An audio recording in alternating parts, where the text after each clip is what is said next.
TECNO Spark 10 Pro. ඔයාලා ගොඩක් වෙලාවට මේ ස්මාර්ට්ෆෝන් එකේ අන්බොක්සින් වීඩියෝස් බලලා ඇති. ඉතින් අද වීඩියෝ එකේදී මම අන්බොක්සින් එකට ලොකු වෙලාවක් ගන්න යන්නේ නැහැ.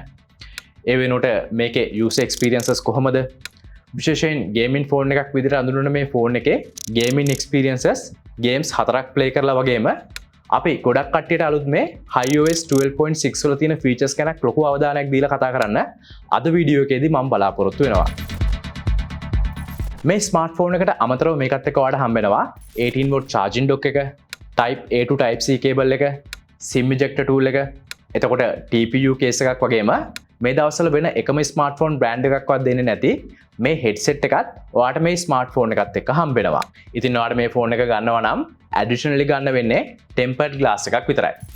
ඒ වගේම මේ device එකට මාස 13ක TECNO warranty එකකුත් තියෙනවා. ඒ කියන්නේ මේක ලංකාවේ කොතනින් ගත්තත් ඔයාට ලංකාවේ තියෙන ඕනම TECNO service center එකකට ගිහින් ඒ warranty එක claim කරගන්න වගේම service කරගන්නත් පුළුවන්. ඔයාට මේ service center එකක් contact කරගන්න අමාරුයි නම් කතා කරන්න මේ නම්බර් එකට. එයාලා ඔයාලට ළඟම තියෙන service center එක ගැන විස්තර කියාවි. ඒ වගේම මේක ගන්න පුළුවන් විදිය ගැන විස්තර මම මේ වීඩියෝ එකේ අන්තිමට කියන්නම්. ඊට අමතරව ඒ විස්තර ටික description එකේ comment section එකේ දාලා තියෙනවා. මේ device එක පොඩ්ඩක් සාමාන්‍යයෙන් මම use කරලා තියෙන devices වලට වඩා දිගයි. මට දැනෙන විදිහට ඒක game එකක් එහෙම play කරද්දි ගොඩක් වැදගත් වෙනවා. මොකද අපි controllers වලට ඇඟිලි අරන් ගියාම අපිට screen එකේ තියෙන visible area එක වැඩි වෙන නිසා. ඒ වගේම කිසිම විවාදයක් නැහැ. මේ ෆෝන් එක ඉන්ස්පයර් වෙලා තියෙන්නේ iPhone 14 Pro Max ෆෝන් එකට. ඉතින් මේකේ ඩිසයින් එක ගොඩක් දුරට ඒකට සමානයි. තව highlighted කරන්න ඕන දෙයක් තමයි entry level gaming ෆෝන් එකක් විදිහට මේකේ back panel එකත් glasses වලින් හදලා තියෙන එක. ඒ වගේම මේ ෆෝන් එකේ colors දෙකක් තියෙනවා. එකක් pearl white කියන කලර් එක, අනිත් එක මේ මගේ අතේ තියෙන starry black කියන කලර් එක. අතර මේ colors දෙකේම පොඩ්ඩක් අර අහසේ stars තියෙන විදිහට වගේ පොඩි glow effect එකක් බලා ගන්න පුළුවන්. මේ ෆෝන් එකේ තියෙන type C port එකක්නේ. ඊට අමතරව මේකේ 3.5mm port එක, තව මේකේ microphone එක වගේම single speaker එකක් තියෙන්නේ මේකේ යට. ඒ වගේම මේකේ right side එකේ තමයි fingerprint sensor එක වගේම volume keys තියෙන්නේ. එතකොට left side එකේ අපිට බලා ගන්න පුළුවන් වෙන්නේ මේකේ SIM tray එක විතරයි. මේක dual SIM වලටත් අමතරව වෙනම SD card එකක් use කරන්නත් පුළුවන් නිසා ඔයාලට අවශ්‍ය නම් එහෙමත් මේක use කරන්න පුළුවන්. ඊට පස්සේ display එක ගත්තම තියෙන්නේ අඟල් 6.8ක IPS LCD screen එකක්. මේක full HD plus වලට support කරනවා. ඒ වගේම 90Hz refresh rate එකකට support කරනවා. සාමාන්‍යයෙන් YouTube එකේ scrolling වලදී ප්‍රශ්නයක් නැහැ. එතනදිත් මේ screen එක 90Hz වලම වැඩ කරනවා. හැබැයි YouTube එකේ වීඩියෝ එකක් play වෙද්දී මේක ආයිත් 60Hz වලට මාරු වෙනවා. ඇත්තට මේක ප්‍රශ්නයක් නෙවෙයි. මම මේ කිව්වේ දැන ගැනීම පිණිස විතරයි. ඊට පස්සේ මේකේ camera setup එක ඔයාලට introduce කරලා තියෙන අපිට බලා ගන්න පුළුවන් වෙන්නේ dual camera setup එකක්. ඒකේ main camera එක 50 megapixel count එකක් තියෙන wide sensor එකක්. අනිත් camera එක විදිහට මෙයාලා කියනවා 0.08ක depth camera sensor එකක් තියෙනවා කියලා. මේකේ ultra wide sensor එකක්. එතකොට macro camera sensor එකක් නැහැ. ඒ ගැන අපිට තේරුම් ගන්න පුළුවන්. මොකද මේක gaming highlighted කරලා හදපු smartphone එකක් නිසා. හැබැයි මේකෙන් ගත්ත photos එක මට නම් කිසිම ප්‍රශ්නයක් නැහැ. මොකද average dynamic range එකක් තියෙන color accuracy එකත් සාමාන්‍යයෙන් ගොඩක් හොඳ. හැබැයි පොඩ්ඩක් විතර over saturated output එකක් අපිට මේ camera එකෙන් බලා ගන්න පුළුවන්. හැබැයි ඒ over saturated ගතිය එහෙම ප්‍රශ්නයක් නැහැ. මොකද ඒක ලස්සනයි. ඉතින් කොහොම හරි මේ price එකට සාපේක්ෂව ගොඩක් හොඳ photos ටික මේකෙන් අපිට බලා ගන්න පුළුවන් වුණා. videos වලදී ඔයාලට try කරලා බලන්න මේ විදිහේ moods ගොඩක් ඔයාලට TECNO දීලා තියෙනවා. ඒවත් ඔයාලා අනිවාර්යෙන් try කරලා බලන්න. ඊට අමතරව මේකේ back camera එකේ 2K 30 fps වෙනකම් video shoot කරන්නත් පුළුවන්. හැබැයි 60 fps mood එකක් නම් මට මේකෙන් බලා ගන්න පුළුවන් උනේ නැහැ. මේකේ selfie camera එක විදිහට තියෙන්නේ 32 megapixel camera එකක්. low light conditions වලදී ගන්න photos වල පොඩි soft ගතියක් තිබුණත් lighting conditions හොද වෙද්දී එහෙම ප්‍රශ්නයක් නැහැ. හැබැයි අපිට මේ price range එක වගේම මේ smartphone එකේ prime objective එක දිහා බැලුවම ඒක තේරුම් ගන්න පුළුවන්. මගේ අතේ තියෙන්නේ මේ device එකේ 8GB 256GB variant එක. මේකට තව 8GB වෙනකම් virtual RAM එකකුත් එකතු කරන්න පුළුවන්. අපේ channel එකත් එක්ක දිගටම ඉන්න කට්ටිය දන්නවා virtual RAM එක smartphone එකකට ඇත්තටම වැදගත්ද නැද්ද කියන එක. මොකද මම ඒ ගැන කලින් කතා කරලා තියෙනවා. ඒක වැදගත් වුණත් නැති වුණත් iLanka කියන්නේ ඔයාලට ගොඩක් වැදගත් channel එකක්.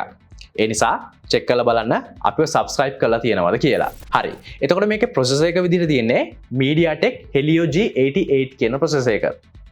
MediaTek ලා කියන විදිහට මේකේ මේ G අකුරෙන් කියන්නේ gaming කියන එක. ඔයාලා දන්නවා මේ SoC එක හදලා තියෙන්නේ 12nm fabrication process එකෙන් කියලා. මේ SoC එක release වෙන්නේ 2021 දී වුණා.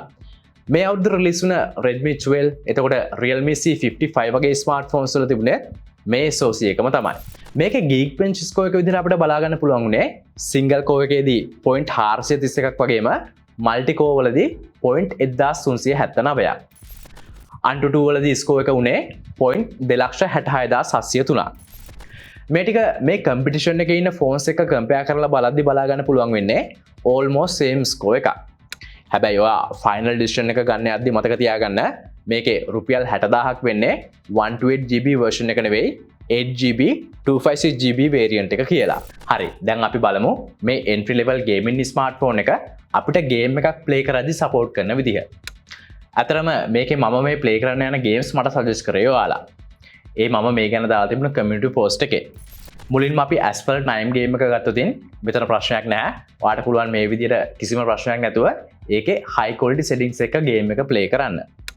ඒ වගේම game එක play කරන වෙලාවේ සම්පූර්ණයෙන්ම screen refresh rate එක සම්පූර්ණයෙන්ම වෙනස් වෙන්නේ නැතිව 90Hz වලම තියෙනවා. ඒ අරගෙන කියන තරම් ලොකු වරදක් මට මේ Asphalt 9 game එක play කරද්දී නම් feel උනේ නැහැ. ඉතින් ඔයා මේ Asphalt 9 game එකේ fan කෙනෙක් නම් ඔයාට පුළුවන් මේ phone එකෙන් ඒ game එක කිසිම ප්‍රශ්නයක් නැතුව play කරලා බලන්න. ඊළඟට අපි try කරන්න යන්නේ Free Fire game එක. මේකෙදි මට graphics වලදී ultra settings වලින් එතකොට resolution වල high කියන level එකෙන් වගේම ඔක්කොම graphics settings වල maximum options select කරගන්න පුළුවන් වුණා. හැබැයි frame rate එක වගේම graphics settings වල highest option select කරන්න යද්දී මේ විදිහට message එකකින් අපිට කියනවා පුළුවන් නම් ඊට අඩු setting එකකින් වැඩ කරන්න කියලා. හැබැයි game එක play කරද්දී එහෙම ලොකු lag එකක් නම් බලා ගන්න පුළුවන් වෙන්නේ නැහැ. ඒ වගේම මෙතන highlighted කරන්න ඕන අනිත් දේ තමයි highest frame rate එක අපි දාලා මේ game එක play කරත් මේ game එක play කරද්දී screen එකේ refresh rate එක ඔටෝම 60Hz වලට මාරු වෙනවා කියන එක. මාව වැරදියට තේරුම් ගන්න එපා. ඒක game play එකට කිසිම ප්‍රශ්නයක් නෙවෙයි. හැබැයි මේක standard graphics settings වගේම FPS එක normal තියාගෙන play කරොත් ඔයාට ගොඩක් හොඳ gaming experience එකක් ගන්න පුළුවන් වේවි කියලා මම හිතනවා. PUBG එකේදී නම් graphics වල මට select කරන්න දුන්නේ HD option එක විතරයි. හැබැයි high frame rate එකේ වගේම movie කියන style එකෙන් උනත් මට මේ game එක play කරගන්න පුළුවන් වුණා. මෙතනදී graphics වල ඇරෙන්න අනිත් හැම setting එකකම highest option එක අපිට select කරගන්න පුළුවන්. ඉතින් මේ settings වලට ගිහින් මේ PUBG game එක play කරද්දී ඔයාලට කියන්න තරම් නරක experience එකක් නම් මට feel උනේ නැහැ. මේ price එකේදී බලා ගන්න පුළුවන් තරමේ ගොඩක් හොඳ gaming experience එකක් මට මේකෙන් ගන්න පුළුවන් වුණා. Badlander game එකේදීත් graphics settings වල ultra smooth quality එකටම යන්න පුළුවන්කම තිබුණත් මේ graphics වල quality එක මට low කියන grade එකෙන් වෙනස් කරගන්න දුන්නේ නැහැ. හැබැයි අනිත් settings වලදී අපිට කැමති ඕනම option එකක් select කරගන්න පුළුවන්. මේ game එක play කරද්දී screen refresh rate එකේ ප්‍රශ්නයක් වුණේ නැහැ. ඒක stable 90Hz වලම තියෙනවා බලා ගන්න පුළුවන් වුණා.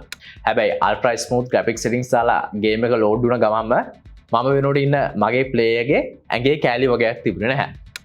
ඒ වගේම ultra smooth graphics settings වලදී සමහර තැන්වල මට පොඩි frame drop එකක් බලා ගන්න පුළුවන් වුණා.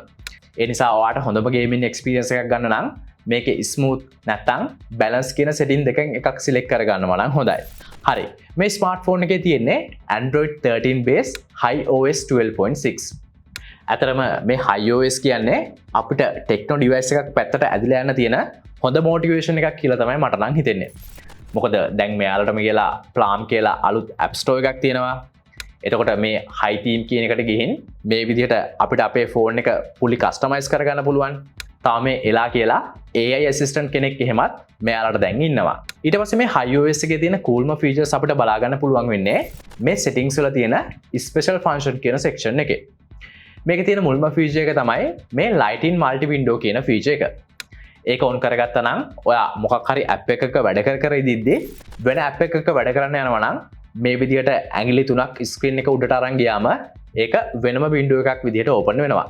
ඉතින් ඒක එහෙම තියද්දී අපිට වෙනින් app එකක ඕනම වැඩක් ලේසියෙන්ම කරගන්න පුළුවන්. ඒ වගේම මේ mem fusion කියන තැනදී තමයි ඔයාට අවශ්‍ය විදිහට ඔයාගේ virtual RAM එක expand කරගන්න පුළුවන් වෙන්නේ.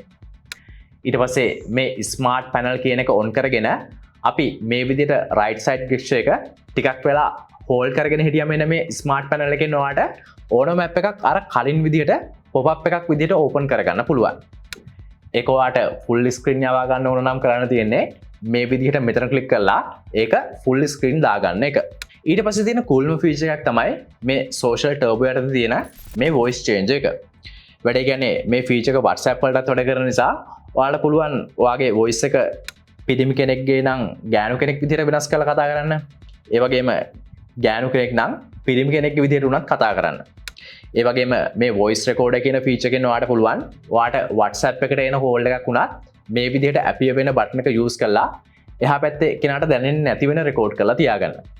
ඒ කියන්නේ දැන් ටෙක්නෝ යූස් කරන කට්ටියකිනුත් පරිස්සම් වෙන්න ඕන.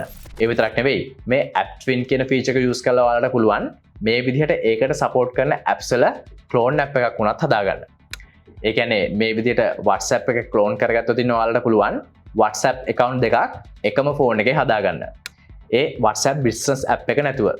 ඒකක් තියෙනවා නම් ඔයාලට පුළුවන් ඔයාගේ ෆෝන් එකේ WhatsApp accounts තුනක්ම හදාගන්න. ඉතින් overall බලුවම මේ iOS කියන්නේ ගොඩක් හොඳ UI එකක් විදිහට අඳුන්වලා දෙන්න පුළුවන්.